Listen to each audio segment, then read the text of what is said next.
स्योहारा में all India पत्रकार एकता association ने मनाया पत्रकार मिलन और उर्दू दिवस समारोह। फ्री मेडिकल कैंप का भी हुआ आयोजन। उर्दू जुबान की मिठास और अहमियत पर हुई चर्चा।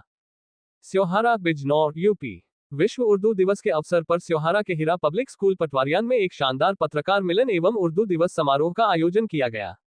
कार्यक्रम का आयोजन ऑल इंडिया पत्रकार एकता एसोसिएशन के तत्वावधान में किया गया, जिसकी अध्यक्षता वरिष्ठ पत्रकार डॉक्टर वीरेंद्र पुष्पक ने की, जबकि सफल संचालनकारी नाजिर ने किया। कार्यक्रम में मुख्य अतिथि के रूप में संगठन के राष्ट्रीय अध्यक्ष दिलशाद अली मौजूद रहे। अतिथि के तौर पर national clinic and construction centre Seohara के डायरेक्टर डॉक्टर फहद अरशद, मशहूर शायर अतीकुर रहमान माहिर स्योहारवी तथा MQ इंटर कॉलेज के अध्यापक फहीम अहमद सिद्दीकी मंच पर उपस्थित रहे। समारोह में उत्तराखंड के काशीपुर से आए पत्रकार किशन गुप्ता, दैनिक अमर भास्कर, बकुल डोनाल्ड, खबरीलाल इनसाइट, पैट्रिक बाबा, इंडिया न्यूज 28, पुनीत कुमार शर्मा, साधना प्लस और ललिता कौर, इंडिया न्यूज सच तक का भव्य स्वागत किया गया तथा सम्मान पत्र देकर उन्हें सम्मानित किया गया। कार्यक्रम में हाजी नासिर कुरैशी, डॉक्टर राशिद अहमद, तनवीर अहमद, डा इश्तियाक अली, दानिश जैदी, जुबैर कुरैशी, मोहम्मद फैजान, नेपाल सिंह, हाजी जवार अहमद, शुएब अहमद, फरहान अहमद, मोहम्मद जीशान, सुलेमान और शाहजेब समेत कई गणमान्य लोग मौजूद रहे।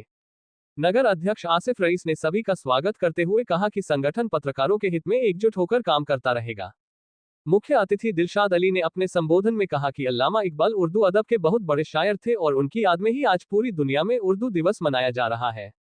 उन्होंने कहा कि उर्दू हमारी तहजीब और मोहब्बत की जुबान है।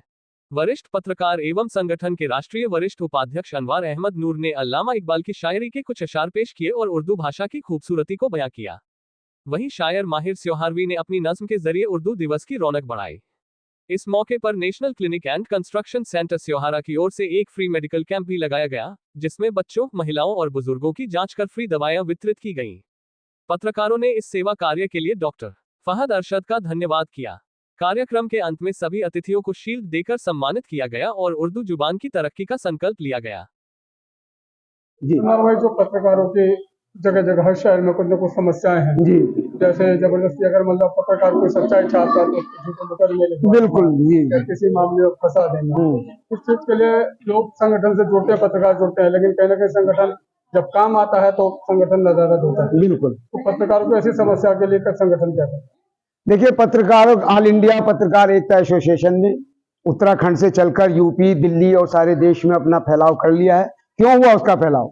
एक एक पत्रकार आधा दर्जन संगठनों का सदस्य रहता था और अभी भी है, लेकिन सब में वही बात, जो सवाल आपने उठाया वही बनता है। लेकिन हमारा संगठन या ये वाला संगठन ऐसा नहीं है, जमीनी लेवल पर काम कर रहा है। जहां से कोई परेशानी आती है तो हम जो है फौरन उसके साथ जमीनी लेवल पर खड़े होते हैं।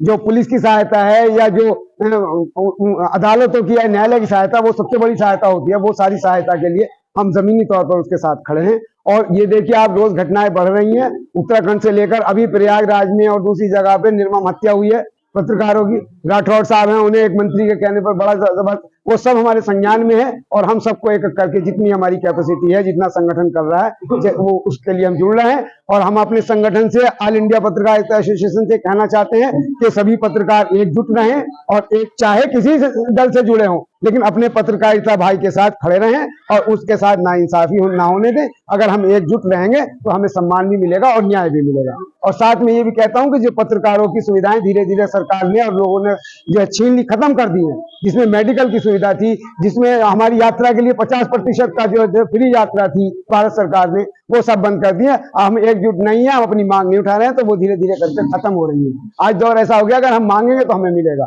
तो हम अगर मांग नहीं रहे हैं तो वो खत्म कर दी गई है। बहुत सारी जगहों पे पत्रकार सीट होती थी, वो समाप्त कर दी गई है। तो और अगर कुछ जगह पे सरकारें इसका फर्ज निभा भी रही हैं तो सिर्फ मान्यता प्राप्त वालों को दे रही है मेडिकल सुविधाएं और आने जाने का जो भी है। जैसे जहां की सरकार है, उत्तराखंड की सरकार है, उत्तराखंड में DT जो बसें हैं उनमें फ्री दे रही है। दिल्ली सरकार है, दिल्ली में मेडिकल और ये सुविधाएं मिल रही, लेकिन वो मान्यता प्राप्त मिल रही है। भाई, मैं कहता हूँ जो ग्राउंड लेवल पर आप लोग मेहनत कर रहे हैं, क्या आप पत्रकार नहीं है?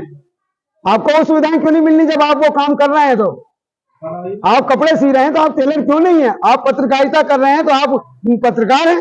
तो हमारा ये शुरू से मांग नहीं है। हमारे 10 जो प्रस्ताव हैं वो पास होकर चले गए हैं और सब लोगों तक पहुंच गए हैं पत्रकारों तक। उनमें यही है कि पत्रकारों को सुरक्षा प्रदान की जाए, पत्रकारों के लिए जो है बच्चों के लिए उनकी शिक्षा हो, उनके रहन सहन की व्यवस्था हो, सबको समान रूप से पेंशन मिले। एक जगह अब यूपी में मेरे पास अभी एक केस आया है कि यूपी में जो फाइल गई हुई है उन पत्रकारों के लिए, एक जौनपुर के पत्रकार हैं, उन्होंने लिखा, हमें बताया कि साहब हमारी फाइल गई है, सरकार पास नहीं कर रही है, सिर्फ 1,000 रुपए महीना उन्हें एक मदद के तौर पे मिलता है, जबकि वो बुजुर्ग हैं, 30 साल पत्रकारिता करते हुए हो गए, तो उनको जो है 1 साल रहा था। महाराष्ट्र दे रहा 20,000 रुपए, यूपी नहीं दे रही, जीरो भी, दिल्ली नहीं दे रही, जीरो भी, क्यों नहीं दे रहा भाई? आप हिमाचल के में पत्रकारों ने क्या किया कि अदालत में जाके कह दिया कि सब जगह व्यवस्था है, हमें तो नहीं मिलने का। अदालत ने नोटिस सरकार को दिया कि आप इनकी पेंशन की व्यवस्था कराइए, जब सब दे रही हैं तो क्यों नहीं मिलेगा इन्हें?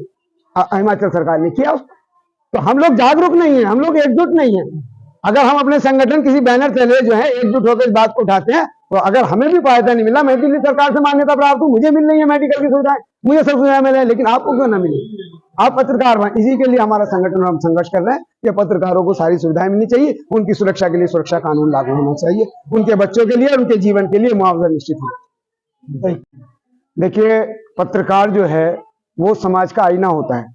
समाज में जो कुछ हो रहा होता है वो उसको ही आगे बढ़ाकर उसका प्रचार प्रसार करता है। जो पत्रकारिता, यही उसका धर्म है।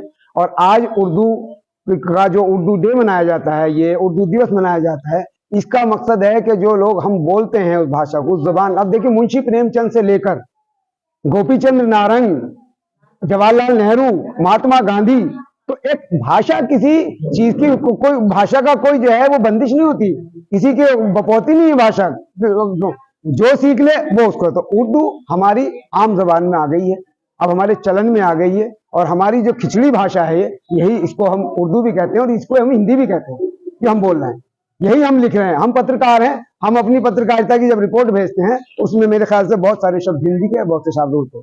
तो इसलिए किसी ने कहा है कि इस देश की जो 2 आंखें हैं, या चेहरे की जो 2 आंखें हैं, वो एक हिंदी है, आदमी के 2 हाथ हैं, एक बायां एक दाहिना, ऐसे एक हिंदी है, उसी से काम चल रहा है और वही आगे जा रहा है। और यही मैसेज हम देते हैं कि उर्दू दिवस हो या हिंदी दिवस हो, जो हमारी भाषा है यही पत्रकारिता में भी आगे बढ़े और लोगों की जुबान पर जो है, इससे ही हमारी पत्रकारिता क्या, हमारा समाज में जो मैसेज है वो मिला जुला जाए। ये हिंदुस्तानी भाषा। सरकार अनवार अहमद नूर द्वारा हेरा पब्लिक स्कूल के अंदर जो है योम मौलाना इकबाल जो थे, बहुत बड़े शायर थे, उलमा थे, और उनके योम पैदाइश पर आज जो है एक प्रोग्राम मुनाकिद किया गया है, जिसमें ऑल इंडिया पत्रकार एकता एसोसिएशन भी बराबर खड़ा है।